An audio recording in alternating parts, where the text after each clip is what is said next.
నువ్వు సాతాన్ని జయించాలంటే, సాతాని క్రియలు జయించాలంటే ఇదిగో నువ్వు ఏమి చేయగల, ఇదిగో విశ్వాసంతో యేసుక్రీస్తు నామమున ప్రార్థన చేయి. సాతాను గారిని ఏమి చేయకుండా సైలెంట్ గా వెళ్ళిపోతాడు.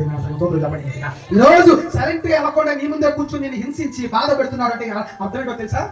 నీలో ప్రార్థన జీవితం లేదు ప్రేమ, నీలో పరిశుద్ధత ఆత్మ లేదు ప్రేమ సఖ, నీలో క్రీస్తు వస్త్రము లేదు ప్రేమ సఖ.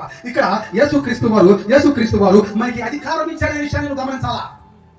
ప్రతి ఒక్కరికి అధికారం ఇచ్చాడు. ఎవరికి? ప్రభువును నమ్ముకున్న వారికి, క్రీస్తులో బాప్తిస్మం పొందిన వారికి, దేవునిలో ఎదుగుతున్న వారికి, సంఘంలో ఉంటున్న వారికి, దేవునితో నడుచుకుంటున్న వారికి దేవుడు అధికారం ఇచ్చాడు. ఏ విషయం తెలుసా? సాతాను గారిని ఎదిరించడానికి స్తోత్రం చెప్పండి.